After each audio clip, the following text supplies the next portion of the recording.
The silver transport pod hummed through the purple sky of Verdania, carrying its 3 passengers toward an uncertain fate.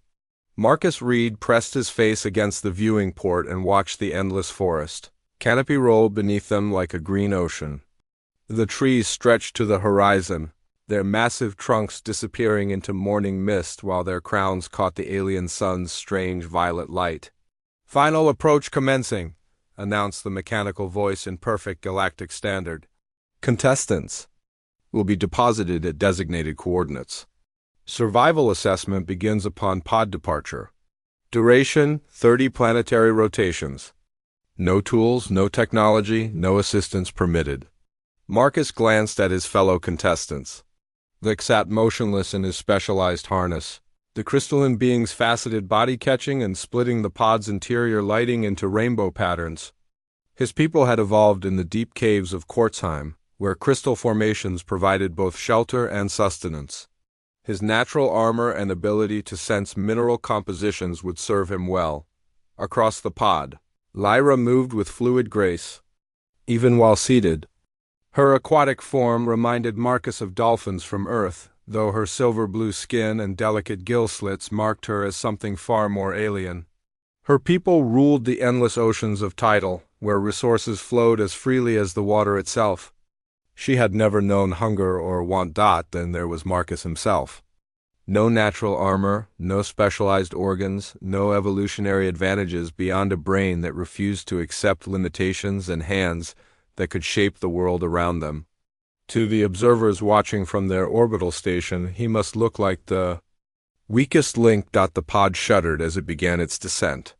Through the viewports, Marcus could see the forest growing larger, individual trees becoming visible as towering giants that dwarfed Earth's mightiest redwoods. Bioluminescent flowers dotted the canopy like stars, and strange flying creatures moved between the branches with impossible grace. "First drop point reached," the voice announced. The pod settled into a clearing barely large enough to accommodate its bulk. "Contestant Thek, please exit." The crystalline being rose without a word and stepped through the opening hatch. Hissa. Faceted feet made no sound on the moss-covered ground as he surveyed his surroundings with slow, methodical movements. Marcus watched him walk toward a rocky outcropping at the clearing's edge. Already seeking the underground spaces his kind preferred, the pod lifted again, carrying its remaining passengers deeper into the forest. The trees here grew even larger, their trunks so massive that entire ecosystems flourished in their bark. Vines thick as earth trees wound around their bases, and the spaces between them created natural corridors filled with dancing lights and shadow. "Second drop point reached. Contestant Lyra, please exit." Lyra flowed from her seat like liquid mercury and paused at the hatch. Her large eyes met Marcus's for a moment, and he thought he saw something like sympathy there. Then she was gone, heading immediately toward the sound of running water that echoed through the trees. The pod carried Marcus onward for several more minutes before settling in another clearing, this one smaller and more isolated than the others. Ancient trees surrounded the space like cathedral pillars, their canopy so thick that only scattered beams of purple sunlight reached the forest floor. "Final drop point reached. Contestant Marcus Reed, please exit." Survival assessment begins. Now, Marcus stepped onto the alien soil and felt the pod lift away behind him. The forest closed around him with sounds he had never heard before, the whisper of leaves that glowed with their own light, the distant calls of creatures that might have been birds or something else entirely, the creak and groan of wood older than human civilization. He stood alone in the clearing and took inventory. His clothes, sturdy but hardly designed for wilderness survival. His knowledge, accumulated over years of studying alien ecosystems and engineering solutions to impossible problems. His hands, soft from laboratory work but backed by a mind that saw possibilities where others saw obstacles. The observers up in their orbital station were probably already placing bets on how long he would last. They had run these survival assessments before, watching primitive species struggle against environments they barely understood.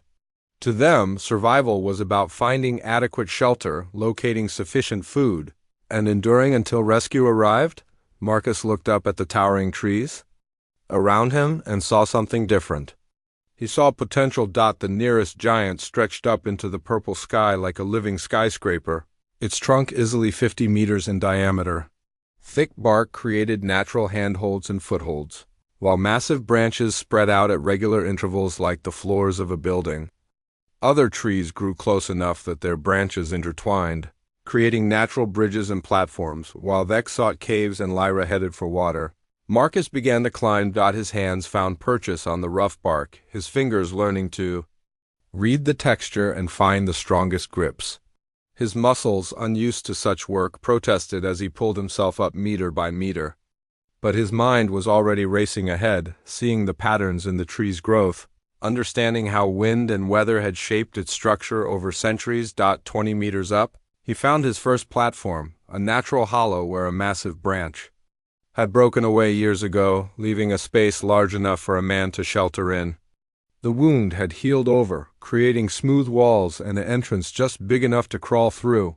Marcus pulled himself inside and marveled at what he found. The hollow was dry and warm, protected from wind and rain by the living wood around it. Bioluminescent moss provided a soft blue-green glow, and the air smelled of growing things and ancient wood, but this was just the beginning. As he explored his vertical world, Marcus discovered that the tree was full of such spaces. Hollows where branches had grown apart, platforms where massive limbs met the trunk, natural galleries carved by wind and time. The tree wasn't just shelter, it was a three-dimensional environment waiting to be inhabited. Down on the forest floor, the other contestants were making camp in the traditional way.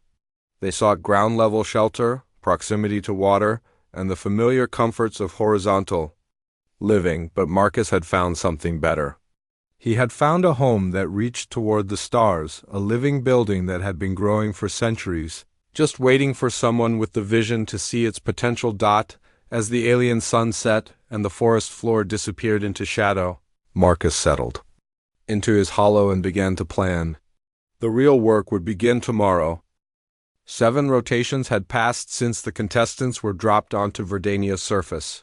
In the orbital station high above, the observers tracked their subjects with the detached interest of scientists watching laboratory specimens. The viewing screens showed 3 different approaches to survival, each reflecting the evolutionary history of its respective species that had claimed territory near a series of limestone formations that promised access to cave systems. The crystalline being moved with mechanical precision, his faceted hands testing the rock face for structural integrity and mineral content. His people had spent millions of years in underground chambers where crystal formations channeled natural energies and provided both shelter and sustenance. The caves of Verdania were different from those of Quartzheim, but caves nonetheless. By the 4th rotation, Vec had found what he sought, a network of natural caverns that stretched deep into the rocky hillside. He established his base camp in the largest chamber, using his natural ability to sense stress points in stone to avoid areas prone to collapse. His shelter was adequate, dry, defensible, and familiar. He gathered edible fungi from the cave walls and collected water from underground streams. It was survival in its most basic form, sufficient but uninspired. Meanwhile, Lyra had made her camp beside a crystal-clear stream that wound through the forest like a silver ribbon. Her aquatic nature drew her to water as naturally as iron sought magnetism. She moved through the stream with fluid grace, her gills extracting oxygen while her delicate hands caught fish-like creatures that schooled in the shallow pools. Her shelter was a simple lean-to constructed from fallen branches and broad leaves positioned close enough to the water that she could slip into the stream whenever her skin began to dry.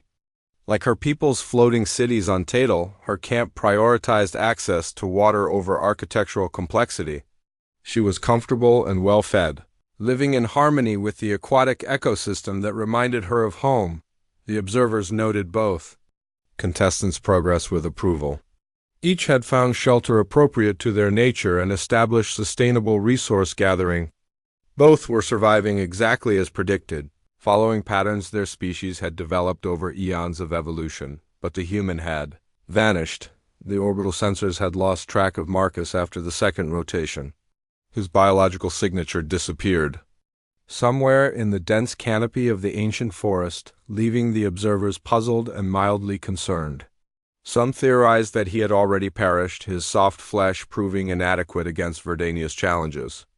Others suggested he might have found a cave system too deep for their sensors to penetrate. None suspected the truth, that Marcus had ascended beyond their expectations. Literally and figuratively high in the canopy of his chosen tree, Marcus had spent the past week learning to read the language of living wood. Each morning brought new discoveries as he explored the vertical ecosystem that stretched hundreds of meters above the forest floor. The tree was not just a single organism, but a universe unto itself, complete with its own weather patterns, resident creatures, and hidden resources. His initial hollow had become just one room in an expanding home. As he climbed higher, Marcus found natural platforms where massive branches diverged from the trunk, creating spaces large enough for specific purposes. One became his sleeping chamber, lined with soft moss that glowed gently in the dark.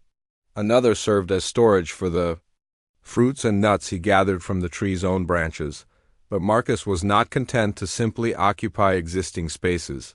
His engineering background and human adaptability drove him to improve and expand. Using nothing but fallen branches and flexible vines, he began constructing bridges between natural platforms, creating a network of walkways that allowed easy movement through his aerial domain. The work was slow and methodical. Marcus tested every connection multiple times, understanding that a fall from this height would mean certain death. But his hands, evolved for tool use and fine manipulation, proved remarkably capable of creating secure joints using only natural materials. His knowledge of structural engineering guided him in distributing weight and stress across the living framework of the tree. By the seventh rotation, Marcus had created something unprecedented, a multi-level dwelling that worked in harmony with its living host. His bridges followed the natural curves of the branches, adding support rather than strain. His platforms incorporated the tree's growth patterns, positioning themselves to take advantage of natural strength points. The tree seemed to accept his presence. The sections where he had attached his constructions showed no signs of stress or disease. If anything, the areas he had modified appeared healthier, as if his careful engineering had improved the distribution of nutrients and structural forces. Water collection had initially posed a challenge, but Marcus solved it with typical human ingenuity. He wove large leaves into funnel shapes, directing rainwater into hollow branch sections that served as storage tanks. The system was so efficient that he soon had more fresh water than he could use, the excess flowing back to nourish the tree itself. Food was abundant in the canopy.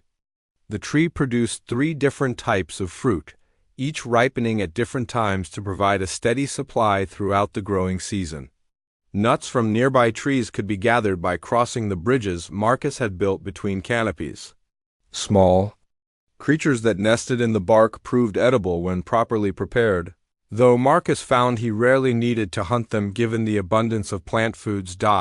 As the first week drew to a close, the observers finally detected signs of human activity. Not on the ground, as they had expected, but high in the canopy where their sensors had difficulty penetrating.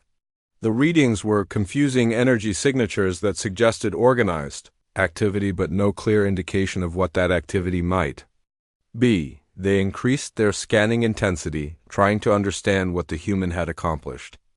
But their technology was designed to monitor ground-level survival, not the complex three-dimensional architecture that Marcus was creating in the clouds. Down on the forest floor, Vec and Lyra continued their methodical approach to survival. Both had established sustainable routines and seemed likely to complete the 30-rotation challenge without difficulty. Their approaches were practical, efficient, and utterly predictable, but high above them, hidden in the living cathedral of the ancient trees, Marcus was redefining what survival meant. He was not merely enduring Verdania's challenges, he was transforming them into opportunities, building not just shelter, but a home that improved with each passing day. The observers would understand soon enough that they had underestimated not just human adaptability but human ambition.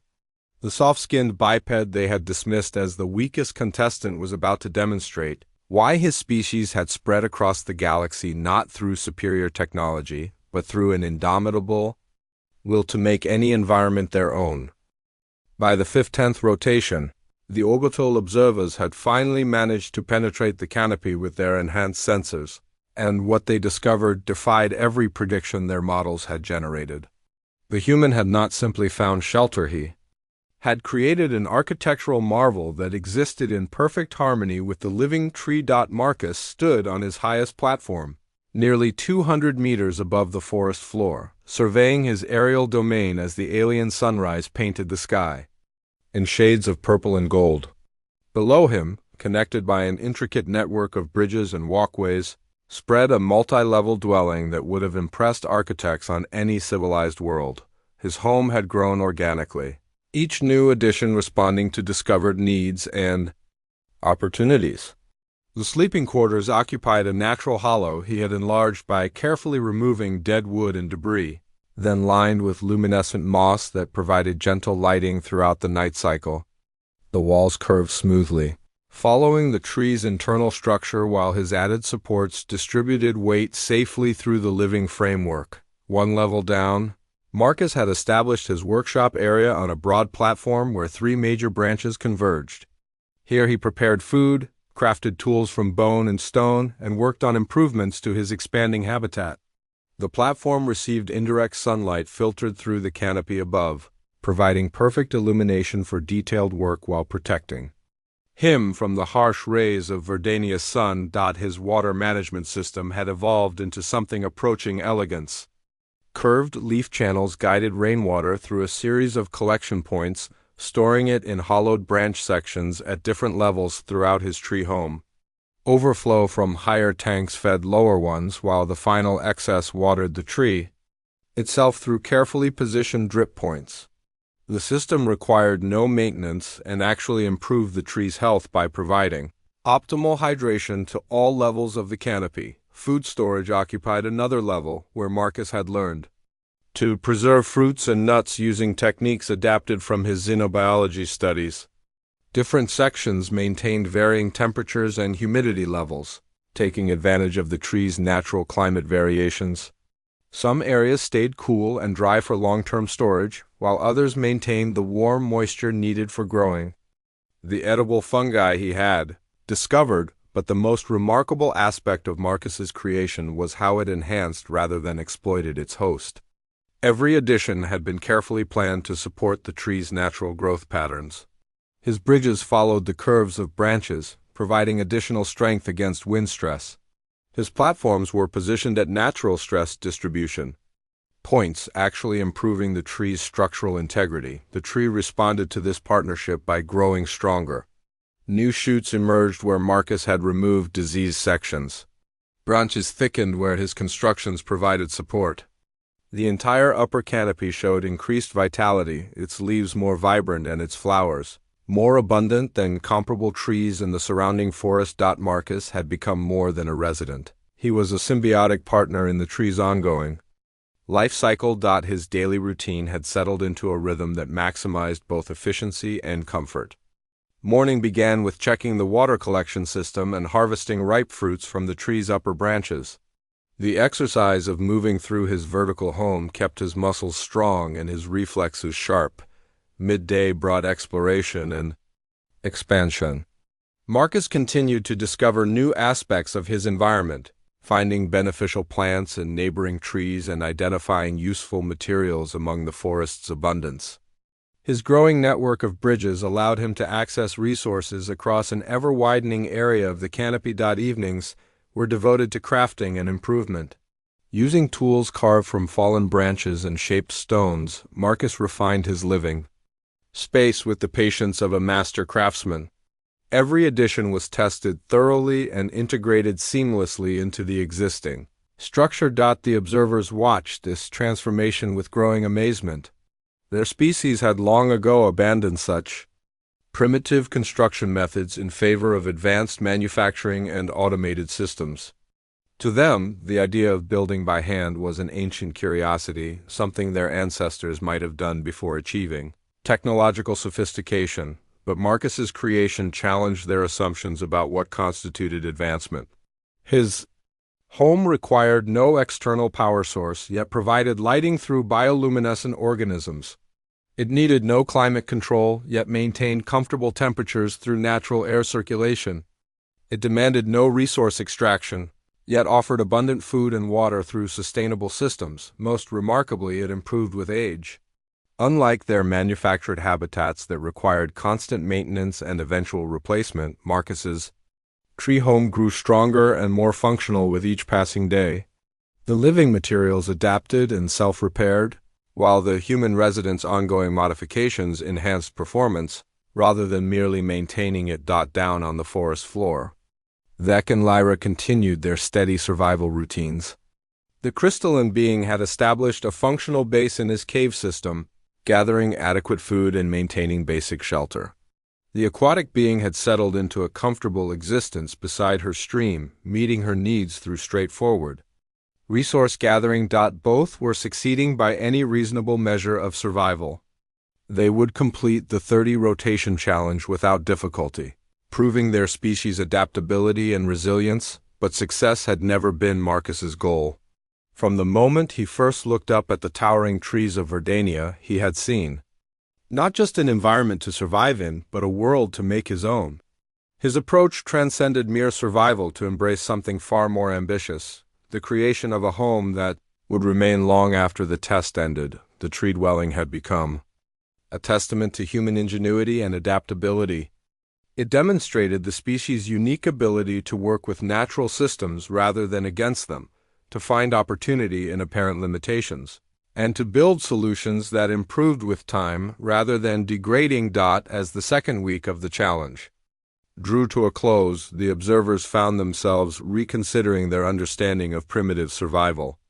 What they had dismissed as backward technology was revealing itself as something far more sophisticated, the marriage of intelligence with wisdom, creating solutions that their advanced civilizations had forgotten how to achieve. Marcus stood on his highest platform and looked out over the forest canopy stretching to the horizon.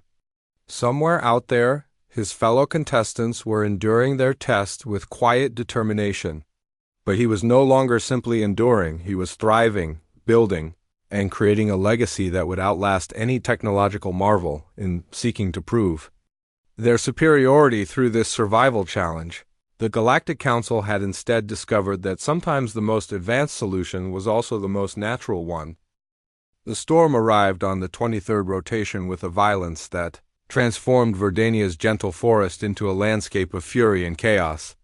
Marcus felt it coming long before the first drops fell, reading the signs in the behavior of the trees, resident creatures, and the subtle shifts in air pressure that made his ears pop. The canopy birds that normally filled the upper branches with their musical calls had vanished hours earlier, seeking shelter in the deep hollows of the ancient trunks. Small mammals that usually moved freely between trees had disappeared into whatever refuges they had prepared. Even the bioluminescent flowers seemed to dim their glow. As if conserving energy for the ordeal ahead, Marcus secured his tree home. With methodical care, checking every connection and tightening every joint. His bridges had been designed to flex with wind rather than resist it, allowing them to sway safely while maintaining structural integrity. His platforms were positioned to shed water efficiently, while his storage areas were sealed against moisture. Infiltration. As the first whines began to howl through the canopy, Marcus retreated to his central platform and watched the forest transform. The massive trees that had seemed so solid and permanent now revealed their true nature, bending and swaying with liquid grace as they rode out the storm's assault. Their flexibility was their strength, allowing them to absorb tremendous forces. Without breaking. The rain came next. Not the gentle showers that Verdania usually experienced, but sheets of water driven horizontal by whines that screamed through the branches. Lesser trees throughout the forest snapped and fell, their crashes lost in the greater roar of the storm. But the giants that housed Marcus and extended through the ancient forest core bent without breaking, their deep roots and flexible trunks allowing them to dance with forces that would have destroyed rigid structures. Marcus's water collection system, designed for normal rainfall, became a marvel of engineering efficiency under the extreme conditions.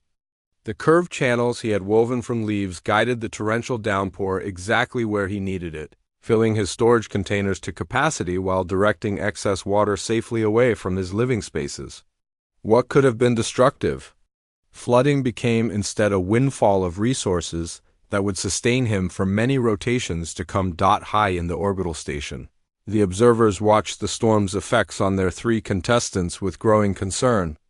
Their sensors showed a rapidly deteriorating situation for 2 of the test subjects, while the third remained mysteriously stable despite facing the same extreme conditions. Dek's carefully chosen cave system had become a death trap.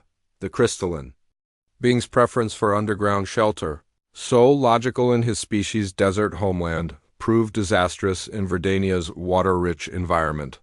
The limestone formations that had seemed so solid were riddled with natural channels and hidden connections to the surface. What began as a few drops seeping through rock cracks became a torrent as the storm overwhelmed the cave's drainage capacity. The underground chambers that had provided such comfort and security, now filled with cold water that rose relentlessly. Despite Dek's desperate attempts to find higher ground within the cave system, his crystalline body, adapted for dry heat, began to malfunction in the sudden cold and moisture. His natural armor, so effective against physical threats, offered no protection against hypothermia and the disorienting effects of water on his mineral-based sensory organs. Dek found himself trapped in a flooded maze, his usual navigation abilities compromised by the water's interference with his crystal resonance. Each chamber he entered filled faster than he could escape to the next, and the familiar cave system became an alien labyrinth where every passage led deeper into danger. Lyra faced different, but equally serious challenges beside her beloved stream. The gentle waterway that had provided such abundance and comfort transformed into a raging torrent that carried away everything in its path. The aquatic being's simple lean-to shelter disintegrated within minutes of the storm's arrival, its organic materials no match for the wind's fury. Worse still, the stream itself became treacherous. Where once it had flowed clear and gentle, now it carried debris and sediment that made swimming dangerous and visibility impossible. The current, normally barely noticeable, became a force that threatened to sweep away even Lyra's naturally buoyant form. She found herself clinging to rocks along the bank, her gills struggling to extract oxygen from the churning, sediment-laden water. Her species' mastery of aquatic environments meant little when the water itself became hostile, filled with sharp debris and moving too fast for safe navigation. But high in his tree home, Marcus rode out the storm with remarkable stability. His multi-level design distributed the wind's force across the entire structure, while his careful positioning of platforms and bridges allowed the tree's natural flex to absorb and dissipate energy rather than fighting against it. The living wood around him groaned and swayed but never cracked. His bridges stretched and twisted but held firm, their flexible joints allowing movement without failure. His platforms shed water efficiently while his storage areas remained dry and secure. Most importantly, Marcus had anticipated this moment. His background in xenobiology had taught him that alien worlds rarely maintained the gentle conditions they first presented. His engineering training had instilled the principle of designing for extreme conditions rather than average ones. Every aspect of his tree home had been built to handle far worse than normal weather. His connections were over-engineered for strength, his drainage systems designed for torrential flows, his living spaces positioned to remain stable even in the worst winds. What the observers had initially seen as primitive construction revealed itself as sophisticated engineering that accounted for variables their advanced sensors had failed to predict. As the storm reached its peak, Marcus did something that astonished the orbital observers. Instead of remaining in his shelter waiting for the weather to pass, he ventured out into the tempest. Using his network of bridges and the tree's natural handholds, he moved through the canopy with sure confidence, his human adaptability allowing him to read the storm's patterns and move safely between its worst gusts. His destination was not random exploration but purposeful rescue. From his elevated position, Marcus could see both of his fellow contestants in distress. Dek's biological signature was growing weaker in his flooded cave. While Lyra struggled against the violent stream that had been her sanctuary, the observers watched in amazement as the human they had written off as the weakest contestant began coordinating a rescue effort. Using his superior position and environmental awareness, Marcus started guiding his competitors toward safety with a combination of ingenuity and courage that defied their understanding of survival behavior. The storm that was meant to test individual endurance had instead revealed something the Galactic Council had never expected to see: a contestant who succeeded not just in surviving, but in extending that success to others. In their sterile, competition-focused assessment, they had failed to account for the most human trait of all: the willingness to risk personal safety to help others, even in the midst of their own struggle for survival. The transport pods descended through Verdania's morning sky exactly 30 rotations after they had first departed, their pilots expecting to collect 3 exhausted survivors from what the Galactic Council considered a routine survival assessment. The observers in their orbital station had prepared standard debriefing protocols and medical evaluations, anticipating contestants who had barely endured their ordeal through sheer determination and species-specific advantages. Instead, they discovered something that would fundamentally alter their understanding of survival, civilization, and the relationship between intelligence and environment. The first pod touched down at Dek's original drop site, now partially flooded from the recent storms. The crystalline being emerged from a makeshift shelter built high on a rocky outcropping, far from the cave system he had initially claimed. His faceted surface showed stress fractures from his ordeal, and his movements carried the careful deliberation of someone who had barely escaped disaster. But Dek was not alone. Beside him stood structures that bore no resemblance to traditional crystalline architecture. Organic curves blended with mineral straight lines and constructions that seemed to grow from the rock itself. These hybrid shelters had protected him through the final week of the challenge, their design principles utterly foreign to his species' millennia of underground living. The second pod found Lyra at a location several kilometers from her original streamside camp. She waited on a platform that extended over a new watercourse, one that flowed clean and steady despite the recent storms. The structure beneath her was woven from water-resistant vines and shaped branches, creating a dwelling that channeled and controlled water flow rather than simply existing beside it. Like Dek's shelter, Lyra's new home incorporated principles that her aquatic civilization had never developed. The platform design allowed her to remain close to water while staying safe from floods. The construction methods used materials that improved with moisture rather than deteriorating, creating a symbiotic relationship between resident and environment. Both contestants carried new knowledge in their eyes, an understanding of construction and environmental harmony that their advanced species had forgotten in their pursuit of technological solutions. The third pod flew deeper into the forest, guided by sensor readings that defied easy interpretation. The energy signatures suggested a complex structure but provided no clear indication of its nature or scope. Only when the pod broke through the canopy did its occupants understand what they had come to collect. Marcus Reed stood on a platform 200 meters above the forest floor, surrounded by a tree home that had evolved far beyond mere survival. Shelter. The structure spread through multiple levels of the ancient tree, its organic architecture so perfectly integrated with the living wood that determining where tree ended and human construction began proved impossible. Bridges connected his tree to neighboring giants, creating a network of walkways that extended throughout a substantial section of the canopy. Gardens flourished on different platforms, each cultivating species that thrived at specific heights and light levels. Water flowed through engineered channels that served both human needs and tree health, while the overall design enhanced rather than competed with the forest's natural systems. But the most remarkable discovery awaited inside the tree home itself.